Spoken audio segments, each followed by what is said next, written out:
Welcome everyone to the third remote talk of Big Jam, Brunei Indie Game Jam. We've got more friends from Singapore this time. Jun Shen from Xbox with us today. Thanks a lot for making the time. I think it's awesome to have you here.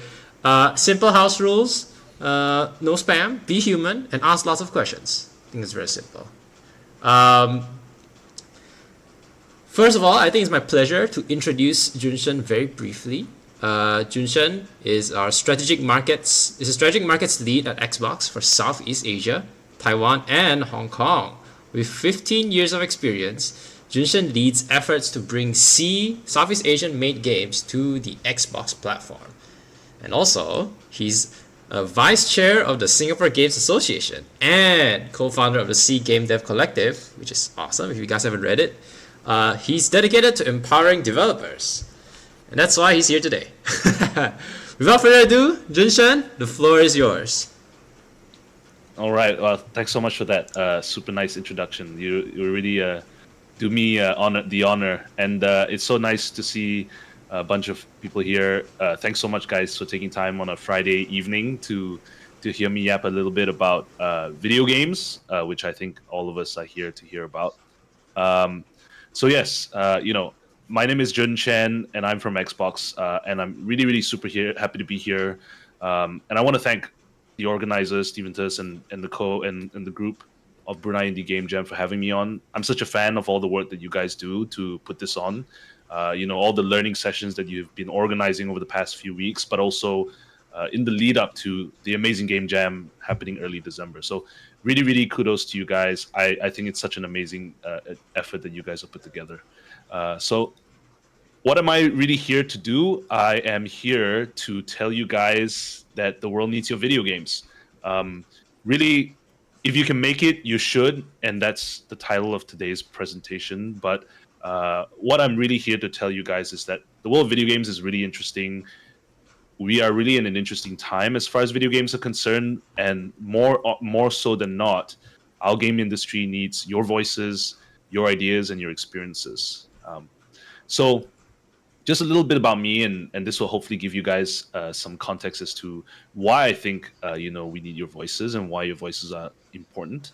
I've had the privilege of working in video games for the past 15 years of my life across a number of different companies, including Razer, where I helped market and launch gaming peripherals used by players around the world. I worked at Riot Games for a little while, where I helped publish League of Legends in Singapore and Malaysia. I was at Facebook Gaming, or now known as Meta, where I helped market Meta's apps to mobile game companies in reaching the millions of players who use Facebook and Instagram and all those services to play all these video games that these mobile game companies were making.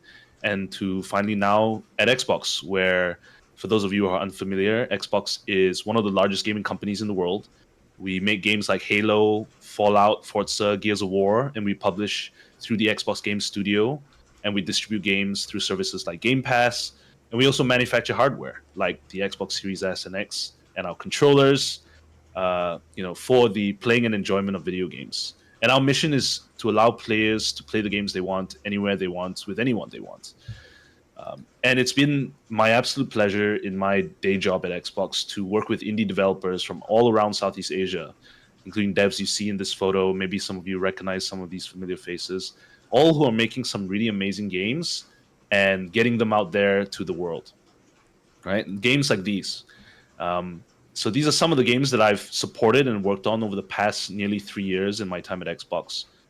And in all my time working in games, and before that even, I think a lot about the fundamental differences between someone who just plays video games and someone who makes video games. So you see, I've been pretty much a gamer all my life, and I think many of you can attest to this as well for yourselves. Since I was a kid, I played everything, from Doom to Castle Wolfenstein to Rise of the Triad, Quake, Unreal Tournament, Half-Life. On the Nintendo, I played a ton of Mario games on N64, things like GoldenEye, Halo on the original Xbox, Crash Bandicoot on the PlayStation, to everything that's modern today.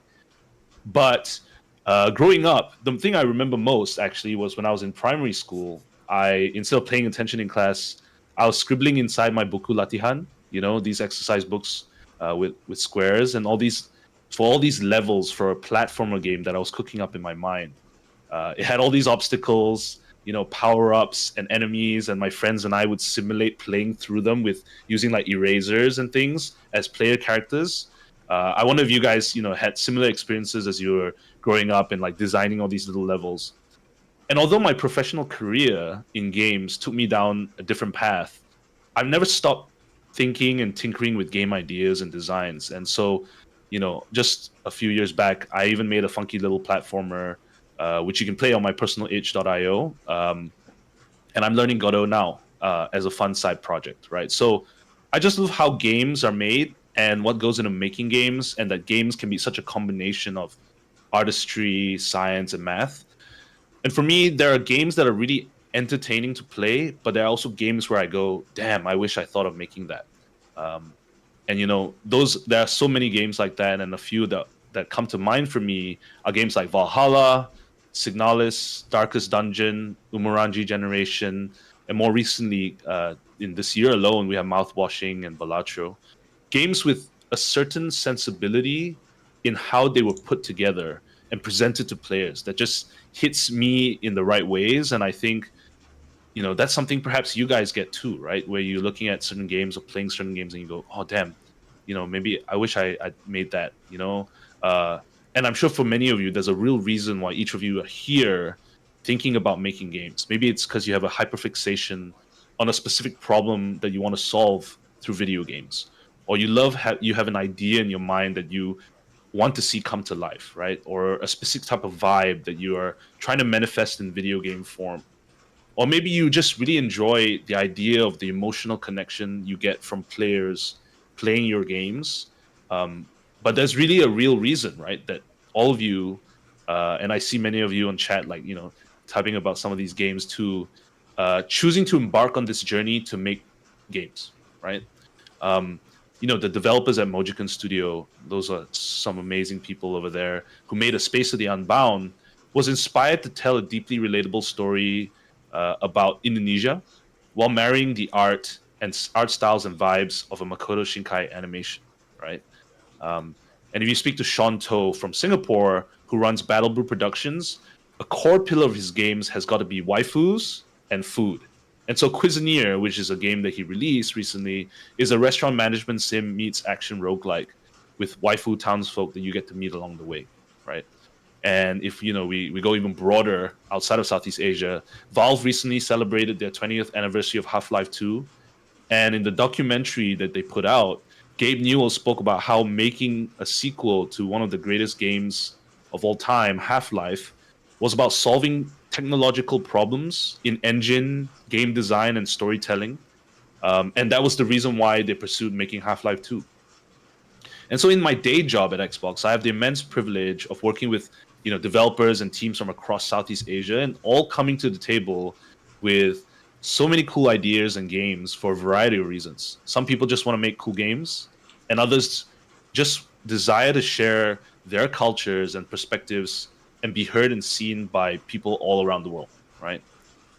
And I think it's super amazing that there's been such incredible advancements over the last few years post COVID, that game makers from our part of the world can get their games seen and made so easily now, right? First of all, the barriers to making games has been a lot. It's never been lower, right? You got so many different game engines and tools that you can use available for free, even, and that you can learn just by following a guide on the internet, right? I love that you can go on YouTube and someone's posted an entire series on how to make a platformer in Game Maker, and you can just follow that along, right? That's what I did personally.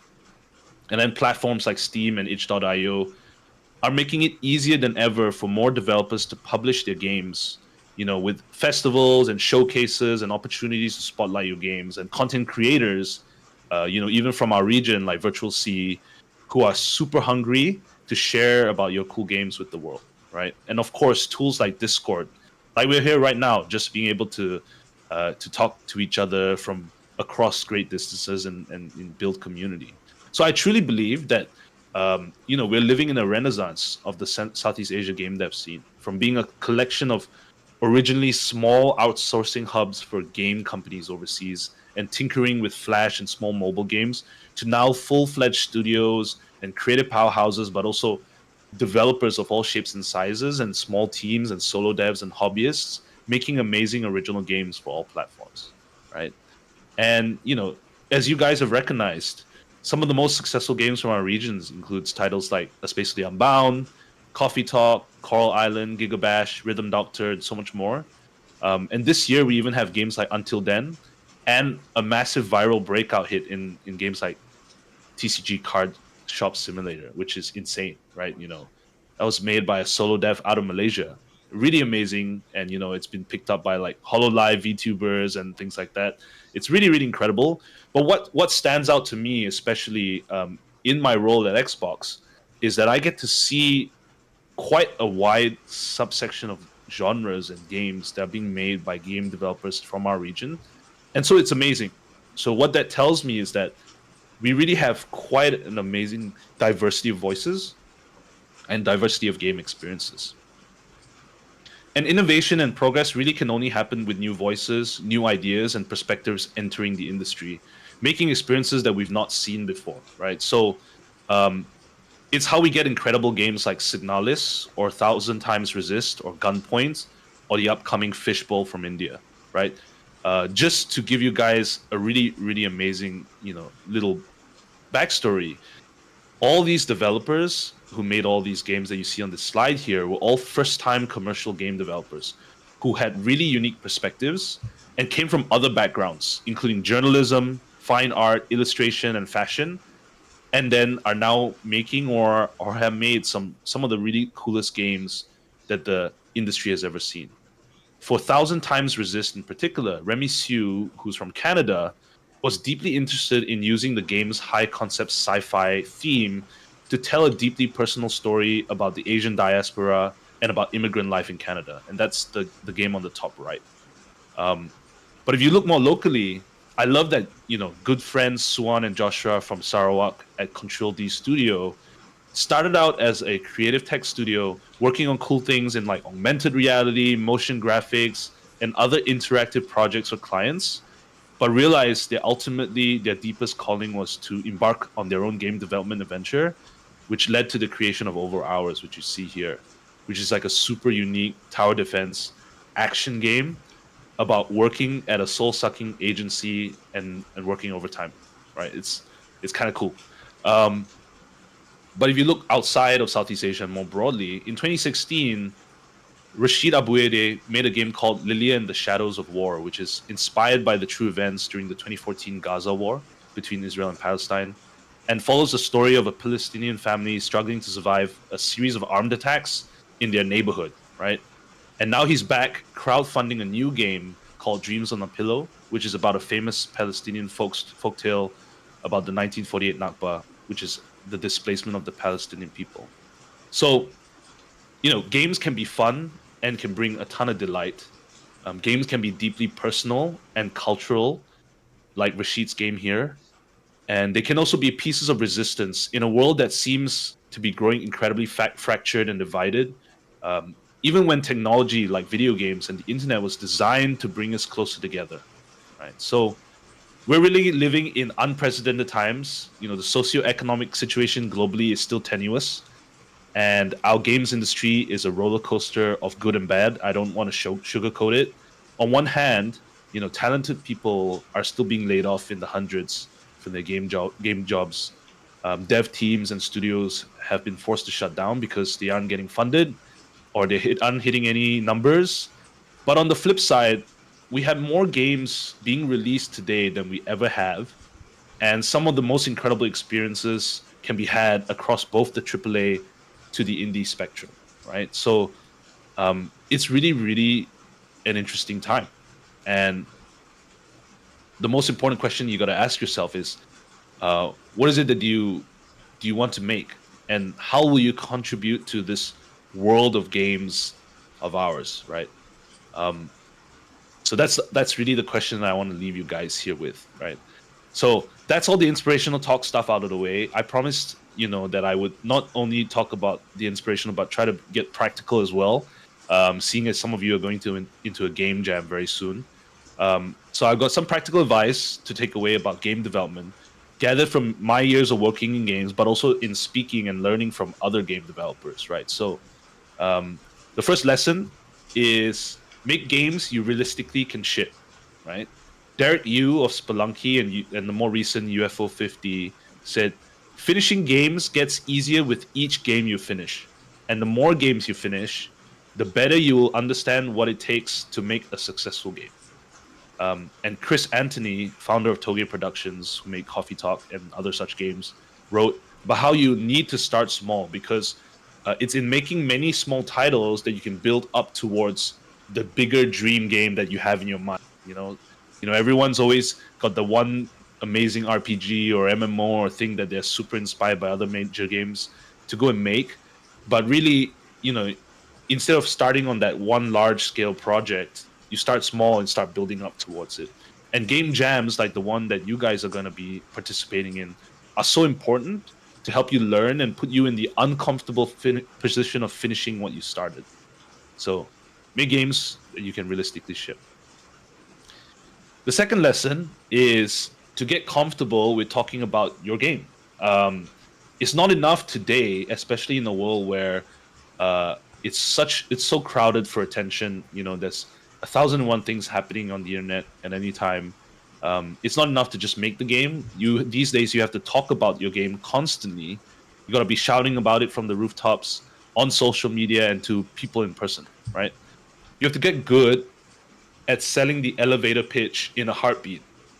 If someone even remotely shows an interest in something that you're making, this is important because you never know when that person might help make you that one extra game sale, be an interested investor or publisher. And as many of you guys pointed out, this is Setup. Setup is an awesome game. The demo is available now. And I love the gang at Copyforge, right? They're a small ragtag team of recent school graduates making their first game. And they're so social media savvy that they've been using TikTok and other platforms to post a lot of content that's like sort of a blend of behind the scenes vlogging of their development process, but also as well as telling people about what Setup is and what they can expect by playing this awesome game of theirs.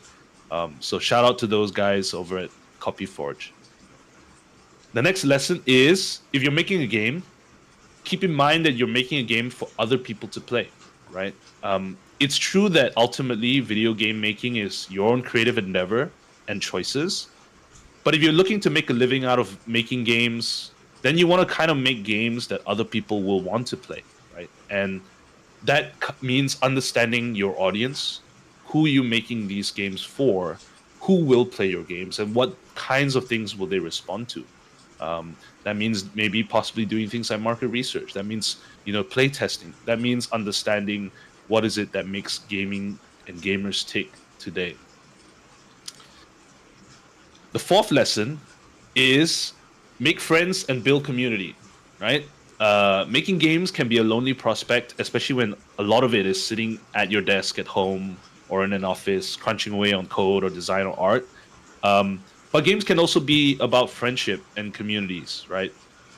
In Brunei or all over Southeast Asia, everyone in our region is collectively interested in supporting one another, uplifting all our games and developers, and we really do embody a kampong spirit, right? So even just by being on this Discord call with all of you guys and just seeing all the chatter and like all the the vibrant energy I'm getting right now, it's just amazing, right? Because it means you guys are doing the work to build community and help each other, right? So I've been blessed to meet and make friends with so many amazing folks from across the region and the world, for that matter, who are all doing incredible things for their communities, and that just inspires me to want to do my part too, right, in helping games. And I hope you guys all feel the same. The next lesson is get comfortable with failure, right? This is applicable in both life and in making games. And there'll be many times when things that you're making can go wrong in the process. Maybe it's your code, maybe it's your design, or even in working with other people. But that's okay, right? The whole point is that you learn and grow from failure. And so be open to experimentation and be open to the idea that if you're making something, it's not necessarily going to go right the first time around. And that can be a very freeing thing, right? The idea that if you know that you might fail with this thing, but that's okay, because then you'll learn something new from it. Then you'll go and push as hard as you can, but give yourself the grace to go and learn something. And that's the beauty of game jams too, right? They're an opportunity to fail safely in an environment where everyone is learning and failing together. And then you grow from that process together as well. And the last lesson, I've got to do a little bit of selling, is if you're making something cool that hopefully one day you'd want to bring it to Xbox, feel free to reach out to me anytime. At Xbox, we've been proud to support all the games from Southeast Asia. Whether that's funding amazing game that tells uniquely Southeast Asian stories, or providing technical and marketing support, and most of all, helping release their games to millions of players around the world. It's been an absolute joy for me to do that, and I'm super happy and excited to continue working with even more developers. So that's it for me. I hope that was helpful.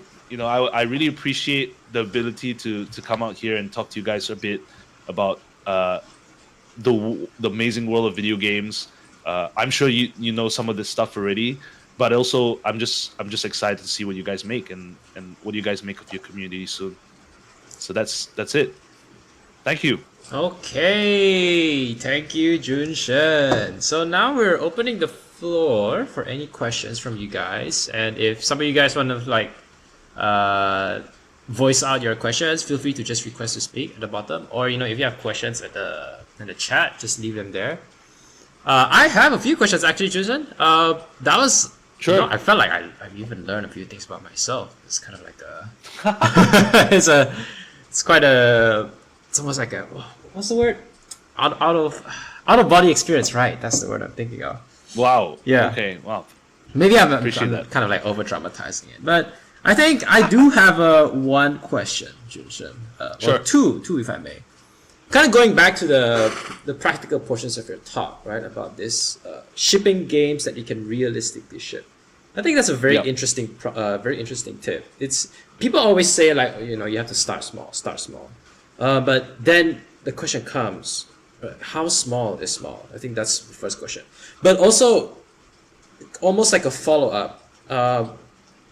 When you're making games, like even I'm like making some games on my free time.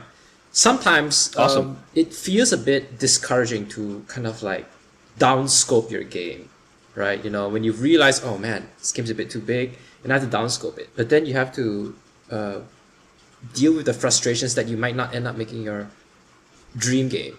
How do you go about dealing with that? Like, how do you realistically scope your game to be more realistic? Maybe delve a little bit more into that.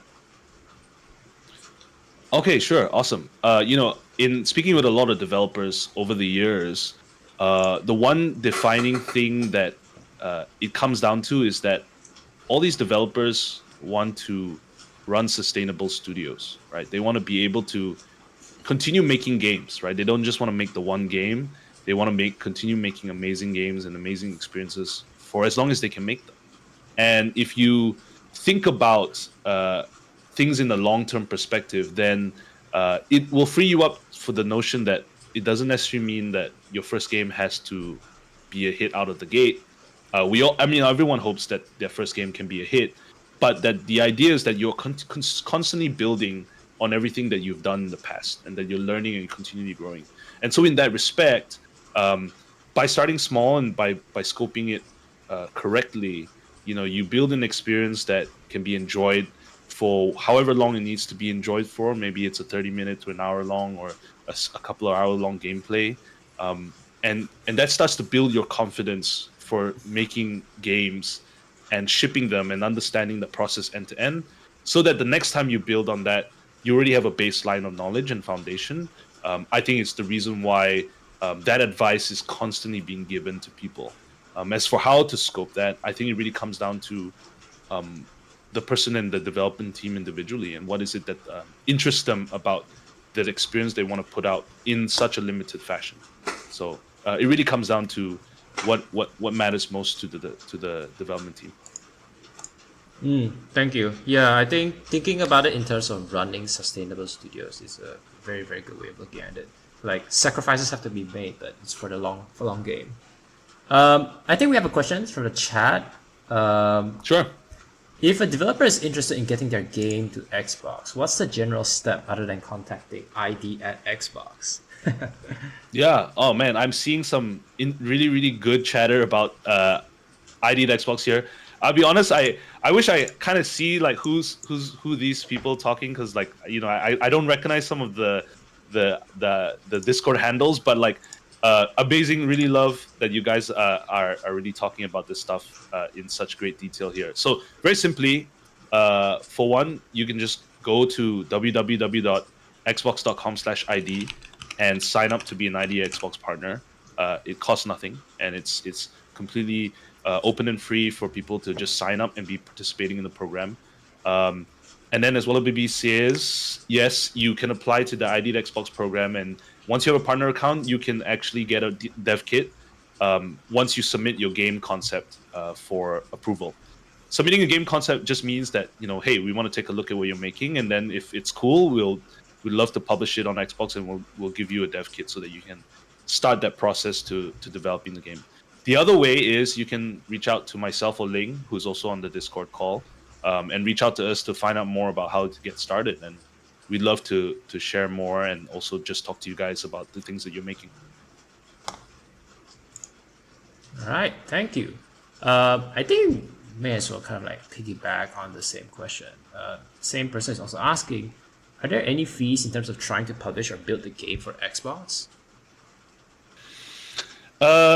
Well, the short answer is no if you're doing everything yourself, right? So, from building the game to porting the game, meaning like working with a development kit and getting the game to run on consoles, if you can do all that in house, then technically it doesn't cost you anything in theory.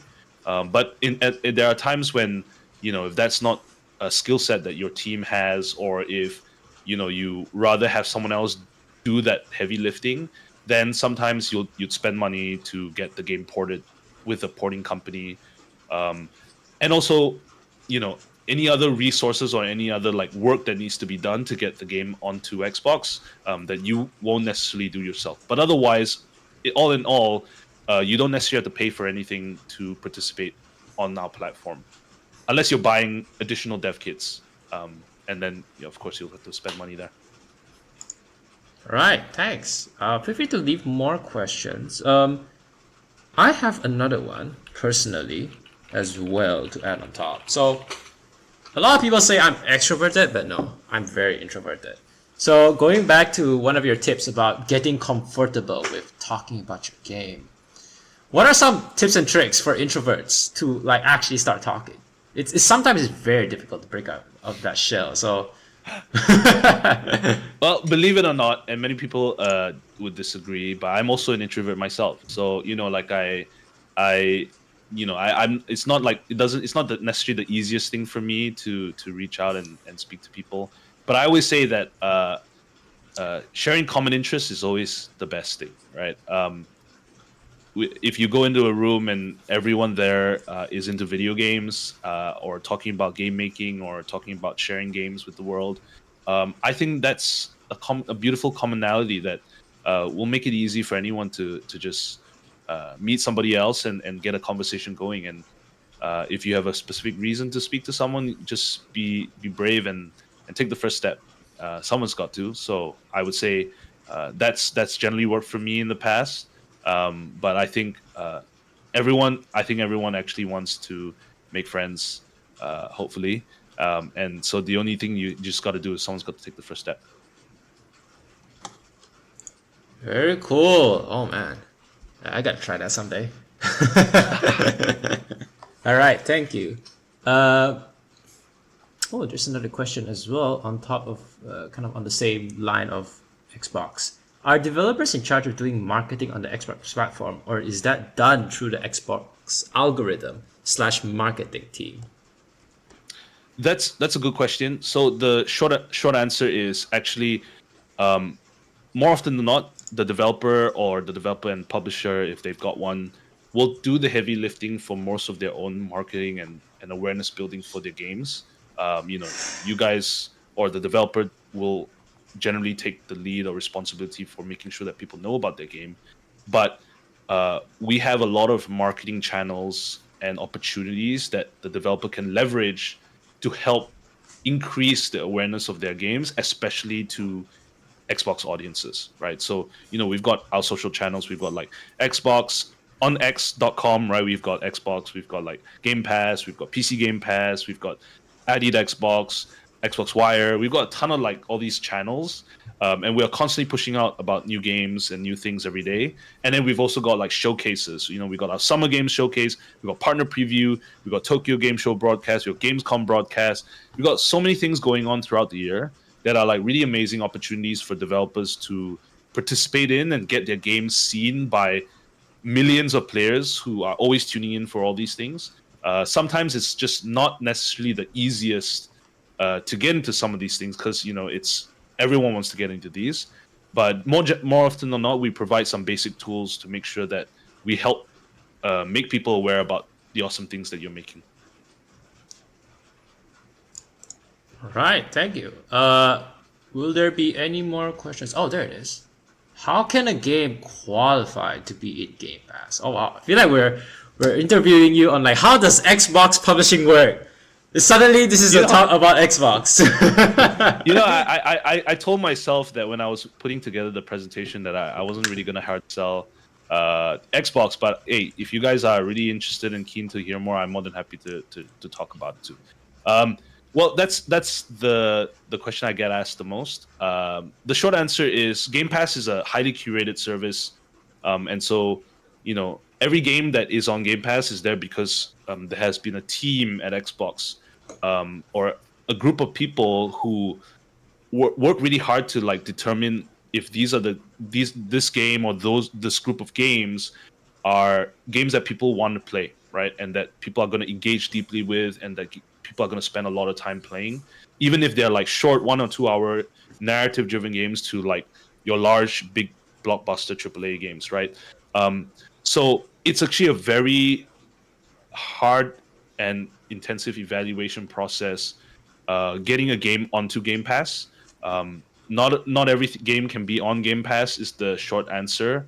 The long answer is if you've got a really exciting thing and it's like really fresh and different, innovative in new ways, or we think it's something that people will love playing, we'd love to hear about it. And you're more than welcome to share it with myself and Ling, and also to our teams at Xbox to be able to take a look and make an evaluation. But yes, and then I do want to add that yes, I see the screenshot there. Developer Acceleration Program is another program that we have that is a funding opportunity, right? We give porting grants or prototype grants to developers from regions like Southeast Asia, and some of the games that I had shown on my slide were beneficiaries of the Developer Acceleration Program, and it's super awesome for us to be able to give grant money to developers like that. Not all of those games will get on Game Pass, but it is a way to support the devs, and then have those games come to Xbox as well. Yeah. Okay, thank you for that. Oh, maybe it's time to consider Xbox now for one of my platforms to publish. But then I have to. You have to. You got it. Yeah. I have to remap all my controls to be controller compatible. Oh man. Man, you're not controller ready yet. Nah. The game I'm making is like twin stick, but I haven't made it controller compatible. Well, hey, it's analogs controls. Come on, man. Yeah. Oh, hey, look, it's Basil.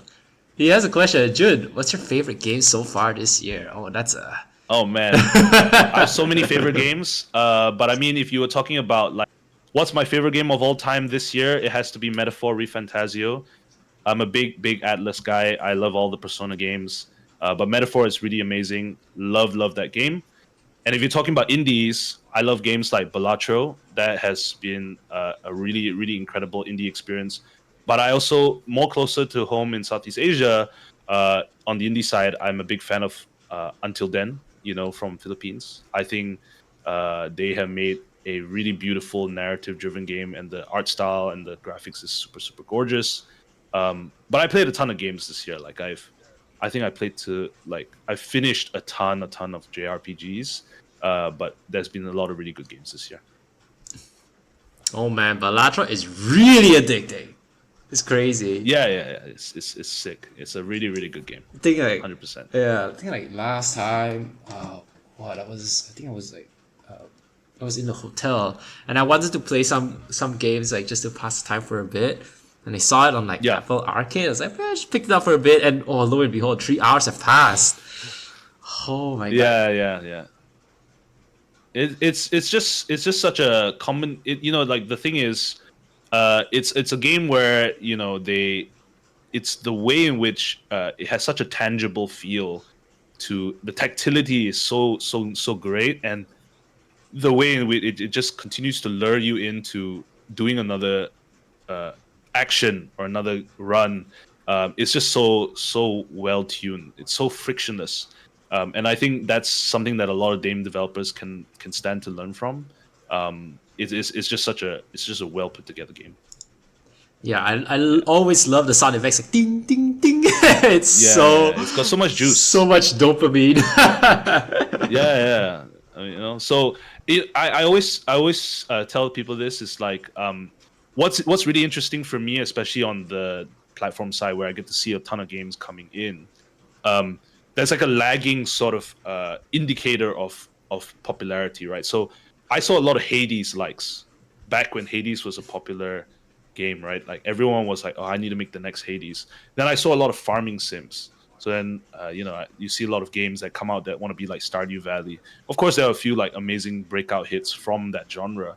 And now I think we're going to get a lot of Balatro likes, right? So we're going to get people making like games that are based on actual like other like classic games like chess and like solitaire and Big Two and things like that, and then like making their own version of Balatro. So we're gonna see a lot of Balatro likes. We already saw a lot of Vampire Survivor clones, right? Just over the last couple of years with all the Bullet Heaven games. So now we're gonna go see a lot of Balatro likes in the next year. Oh It's yeah. happening. The roguelike is such a classic, but such a good formula. I've been really loving Yeah, yeah. this era right now. We have a question. If a game hasn't Hmm. started marketing, what's the best way to start marketing? IG, Instagram, X, itch, wondering from a marketing expert.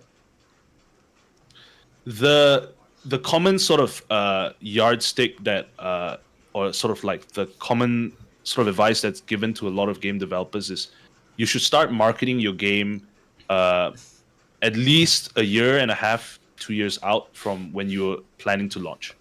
Um, if it's a small scale game, the sooner that you start to build a community around that experience and that you start to let people know what it is that you're making, the better, right?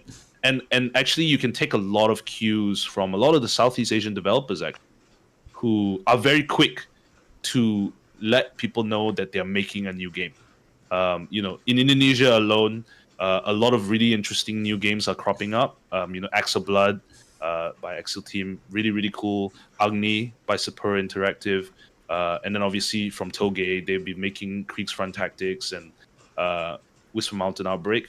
They actually announced and talked about the development of those games really really far in advance because those games aren't going to come in any near time. So, but they want to start building community sentiment and understanding and getting responses as soon as possible about what do people think about this game that I'm making, so that if it isn't something that people are responding very well to, you can easily pivot, right? And because the later you leave it and the more further down the line you get with building this amazing thing that you think is so great, and if the response doesn't go favorably, it's very hard for you to like switch directions at that point. So I would say go as early and as fast as you can, and there's really good benefits to doing that, especially if you're lean and indie and you're trying to get community feedback.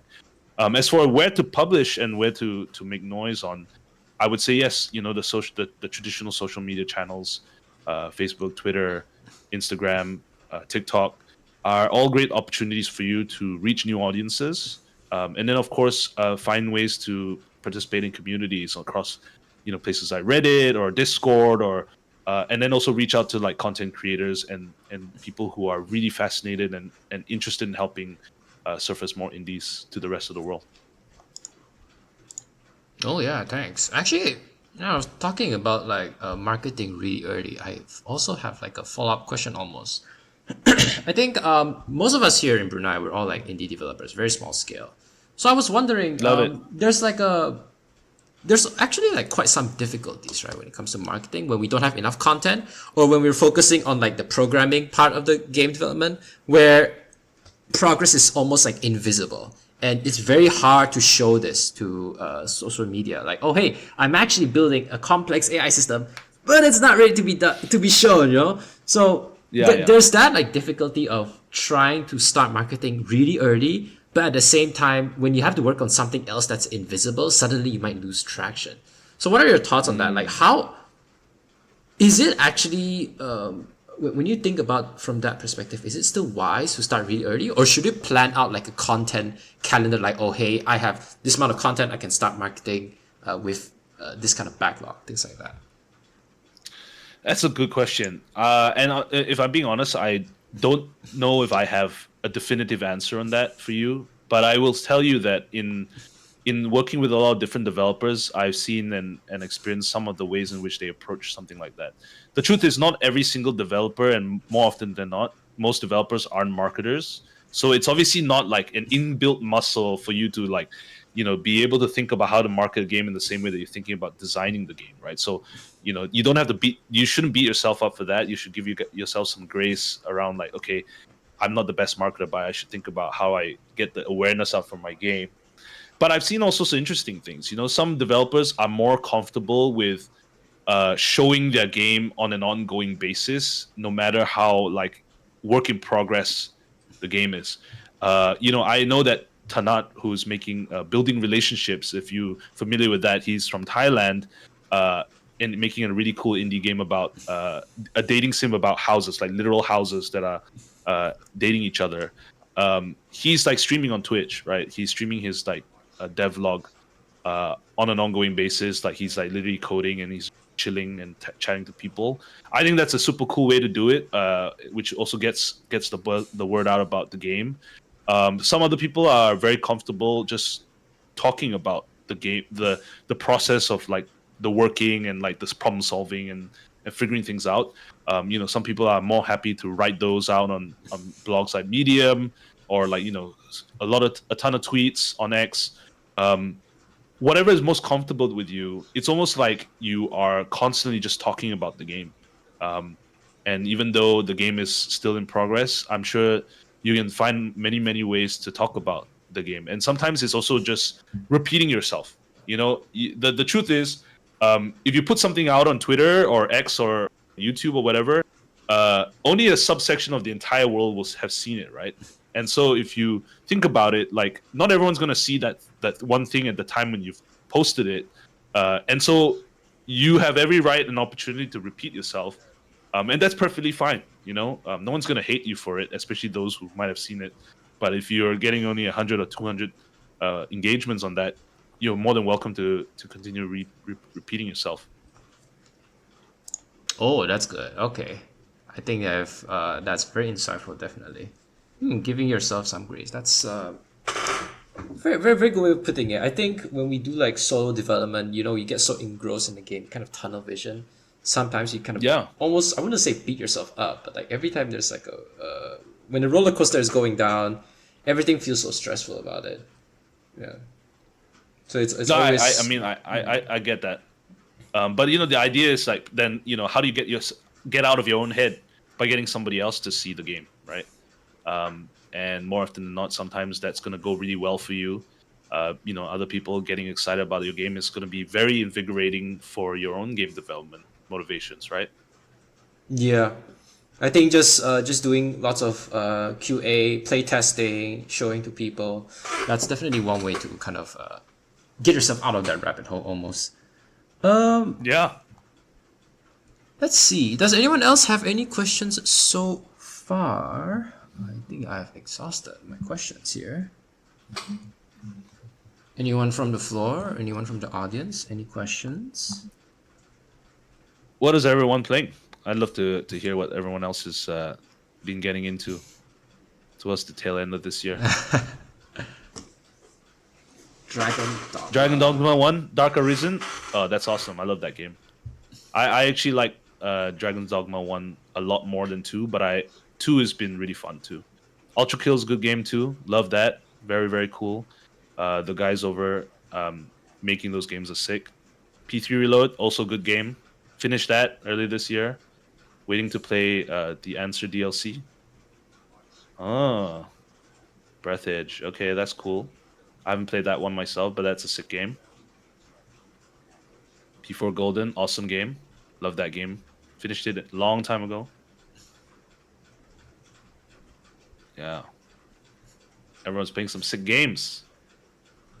Believe it or not, I think I've been playing. I don't know if you've caught up with like Maple Story Worlds. They've recently did like the global launch. I've been playing their Damn, all right. playing Artale, the old school Maple Story. Then I'm getting into like the grinding. That's cool. No, hey, kudos to you. Maple Story was awesome. I haven't played Maple Story in ages, but you know, it is a cornerstone of everyone's growing up years. Oh, yes. So I respect it. It's the MMOs, man. It's just the grind, and I don't know. It's a social aspect. It kind of like rekindles a lot of like childhood memories, all that nostalgic games. Yeah, for sure. I mean, I play WoW Classic, so I know all about it. Oh yeah, Black Myth Wukong. Albion Online is cool. Very, very cool. Nice. Yeah, people have been playing some really interesting things. I heard Supervive is fun too. I haven't touched it myself, but it looks interesting. Yeah. That's cool. Okay. I think, not that since if there's not that any more questions, we could probably look at closing it early. Cool. So one more round, final call. Any more questions? This is a rare chance with Mr. Jun Shen. Oh, one more question from Furo Fairweather. All right. Take your time. Don't worry. Keep tapping.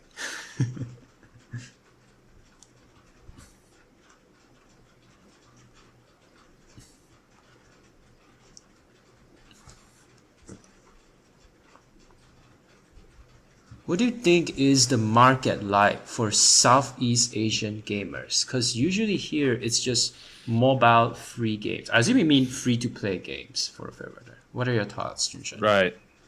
Oh man, this is a whole other thesis that I can go on. But Southeast Asia is definitely an interesting market as far as the consumer side is concerned, and it's something that a lot of the developers have, like local developers from Southeast Asia, have not figured out, right? And every market I've spoken to, Indonesia, Thailand, Singapore, Philippines, all want their own players from their own countries to be playing their games, but they just aren't.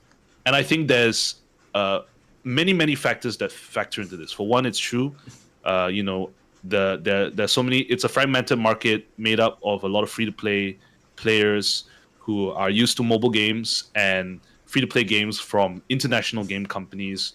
A lot of the top games you find in Southeast Asia are things like Mobile Legends Bang Bang, League of Legends, Dota, CS, Valorant, Fortnite, Call of Duty, things that you can literally just play without having to spend a single cent.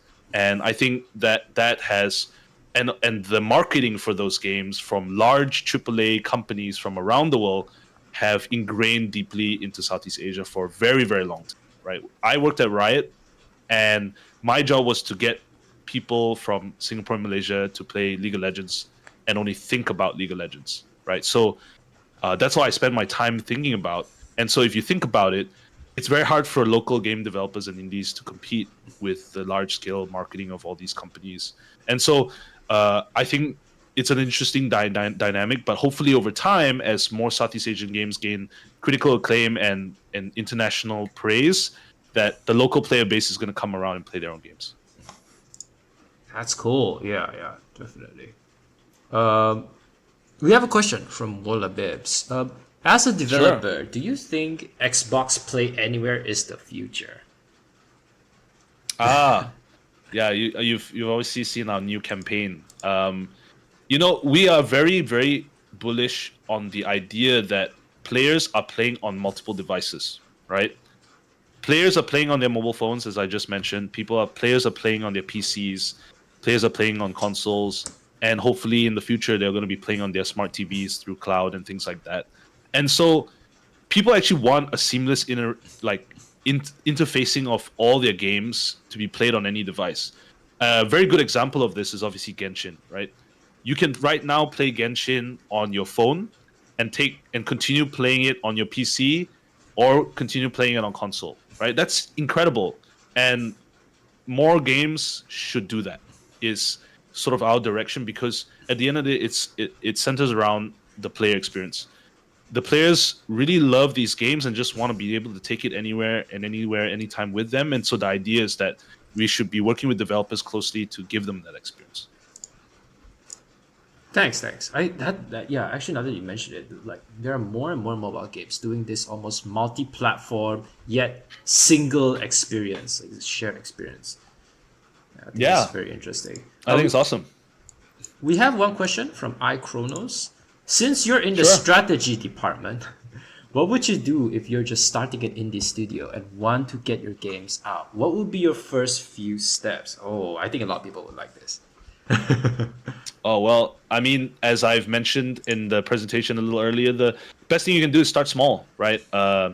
If you're making the game in you're making actually starting out, make a game that you can realistically ship, get it out, get the idea about the game and what is it making out to players as early as possible to get good feedback, good sentiment.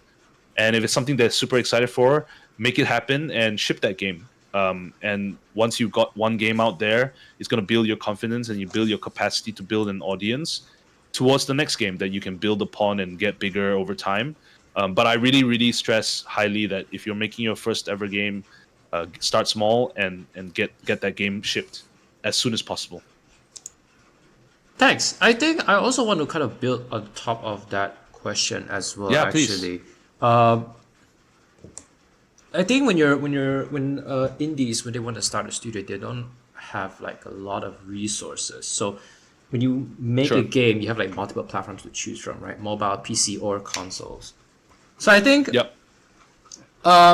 when you want to publish on mobile, there's a lot of it's quite a bloated platform. I would say there's a lot of marketing you have to do to get your name out there. But at the same Yeah. time, when you publish on PC or console, the market size is not the best. The market size is not the biggest. So I think I want some of your Sure. thoughts as an indie, right? If you're trying to get your game out there, when you're starting a studio and you're starting this career, what do you think is the most favorable market to penetrate as for your first one? Like, what platform should you make your games from your opinion? Oh, this is a good question. The short answer is the one that is the least barrier to reaching the widest audience, and the truth is that is PC, right?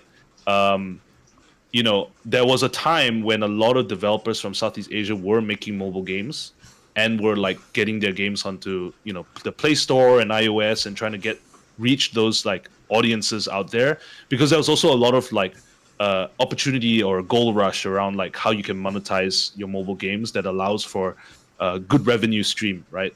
But actually, if you see over time, the number of developers making for mobile have pivoted to PC and console because uh, the marketing costs to get your game seen on mobile devices is incredibly expensive now. I worked at Facebook and Meta, and the large scale companies like from Japan and Korea and China was spending thousands of dollars and millions of dollars to advertise their games, mobile games, to players, and so it's very hard for small indie game companies to compete. Whereas with PC, you can do a lot of that marketing organically without spending a single cent. You just need to start a social media channel, start talking about the game that you're making, and then eventually drive to wish lists on Steam or direct to sales via itch.io. And so the value there is that you don't have to spend money to build your marketing engine. You just have to build a good community. There's a lot more effort that needs to be done there, but it is certainly very democratic, right? The amount of effort you put in to get the word about your game out there is going to be is more in your control, hopefully, than it isn't.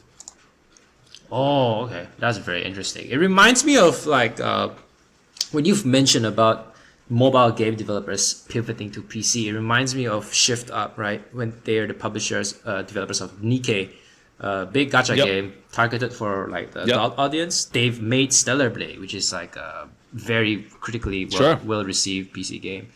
I think that's a very interesting thought to have. We have a few more questions here. Hopefully, we can go through all of them.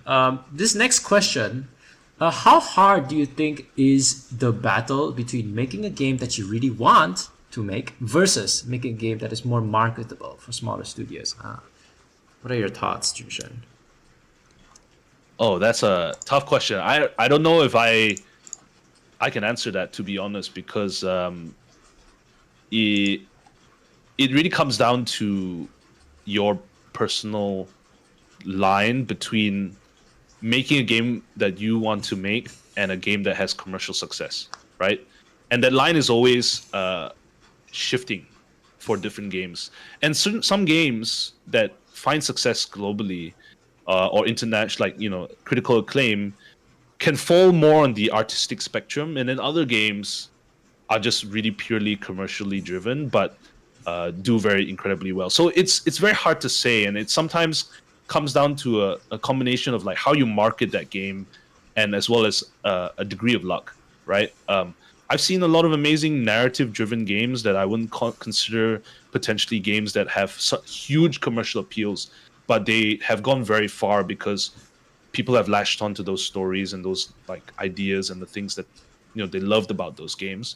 Whereas other games, obviously, if they're commercial hits, it's just a lot more simpler. So I would say that you need to find that line yourself and understand where you fall on it. And then if you want, there is an audience there to give you feedback, to drive playtests, so that you can reduce the uncertainty towards yourself making this game a success. Oh, thanks. That is very interesting. Yeah, I think that's a battle not just for game developers, right? It's like all artists. You want to make art of that course. speaks to you or speaks to everyone, and it's always this conflict that we all kind of have to face. Yeah, absolutely. We have two more questions here. From Walla Okay. Bibbs, it's a very simple one. Is it possible for ID and Xbox devs to get their games on xCloud? Good question. That's super, super technical and like very, very specific. The short answer is it depends. We're working to open up xCloud opportunities to more and more developers. At this current juncture, it's most of the opportunity lies with games that come to Game Pass, which, as I mentioned, is very hard to get into. But we are looking at ways to open that opportunity to more developers. So more information to come. Ooh, that's something to look forward to. And last question, I think we'll call it after this. What kind of game/genre is missing nowadays? So I guess this is more about like where do you think the market trends are going? What's going to be the next popular game? Oh man. Hey, if I knew that, I'd be making games and then I'm cashing in on that. Who knows? But really, it's such an amazing time to be a gamer and to be working in games. Like seriously, like last year's breakout hit was Vampire Survivors, and I don't think anyone could have predicted that Bullet Heaven was making a comeback in the way that it did. And then obviously this year's breakout hit was Balatro, right? And that was insane. Like how could anyone think that the genre was poker roguelike?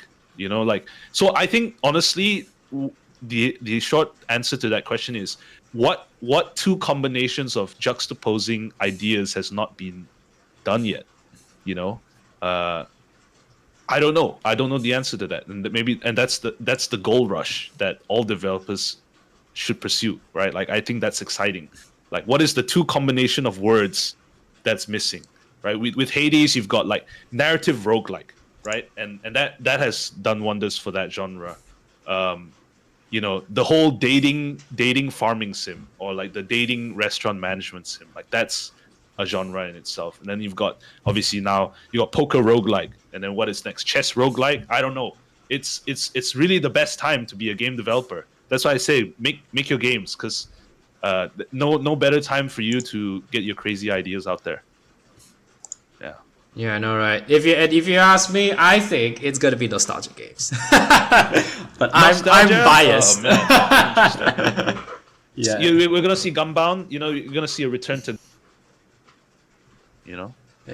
Worms, games like that. Or Snake and Ladders. Oh man. No. Oh man, Snake and Ladders. Snake and Ladders Yeah. roguelike, who knows?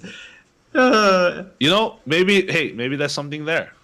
If you make it right. Oh my god. It could be. Tabletop, Dungeons and Dragons, Snake and Ladders. We'll see. With that, yeah. Thank you, Jun Shen. I think that wraps up this talk for today.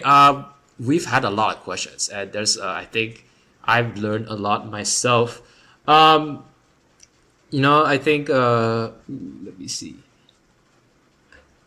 Yeah, thanks for joining us today, Jun Shen. We look forward to seeing Xbox participation. I know you're not going to be in the big jam, but Jia Ling will be joining us as a remote judge. Yes. Next 2 Very weeks. excited for Ling to be there. Yeah. Yeah, next 2 weeks. So for everyone here in the chat, thanks for tuning in. We hope you're excited for Big Jam happening really shortly. It's in 2 weeks. Stay tuned for spicy news next week, I think, very closely as we close up registrations. Registration is closing soon. Tell your friends to register. Slots are I think we have 2 seats left. So get those seats really quickly. And if you're watching this on online, it's already over. So look out for the next Big Jam. And we're going to start forming teams next week. And of course, I think I want to take this opportunity to also thank our supporters, partners, including you from you guys Xbox, collaborators, friends, and anyone else not mentioned who have kind of helped us make this possible. And I think that's the end of my script here. I see. With that, I don't think I have anything else. Do you have anything final thing you want to say, Jun Shen? No, just thanks so much for having me on, guys. I really appreciate the opportunity to chat with you guys. I'm also on this amazing journey that is video games with you all. So super excited to see what you guys do. And let's stay in touch. All right. Thanks, everyone. Thank you, Jun Shen. Thank you, everyone. Have a good rest of the evening. Take care, everybody.